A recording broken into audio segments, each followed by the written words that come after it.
émotion, c'est d'abord en fait un ressenti physiologique. En fait, on perçoit plein de petits éléments qui viennent de notre ouïe, de notre sens, et qui vont directement au cerveau et qui ensuite, après, déclenchent en fait la compréhension d'une émotion. Donc pourquoi c'est important de comprendre ça? C'est parce qu'en fait, c'est un processus automatique auquel on ne peut pas interférer en fait.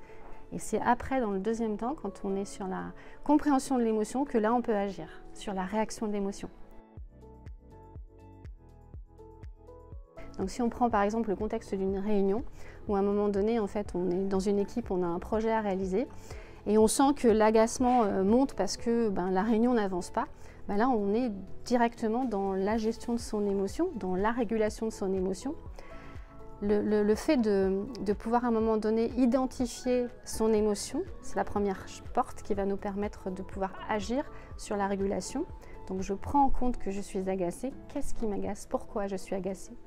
Et ensuite, je peux après m'adapter à l'autre et recadrer la réunion en elle-même. En général, souvent on est agacé parce qu'on perd son temps, parce que l'objectif de la réunion n'est pas clair. Et donc je peux reprendre le contrôle à la fois sur mon émotion et pas, je dirais, monter en furie, en réaction. Mais je peux aussi reprendre le contrôle sur la situation et préparer différemment ma réunion pour obtenir l'enjeu que je me suis fixé. Une émotion, en fait, ça dure un laps de temps, c'est entre 1 seconde à 2 secondes. Donc quand l'émotion, elle reste présente, c'est ce qu'on appelle des ruminations et elles empêchent l'action.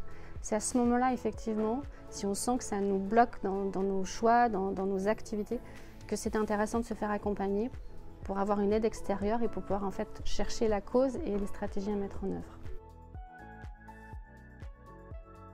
La notion du leadership, qui aujourd'hui est mal traduite en français. En fait, le leadership, ce qui fait qu'on le suit, un leader, c'est qu'il nous embarque avec ses émotions. Et en fait, les émotions ont été un tabou en entreprise pendant très très longtemps.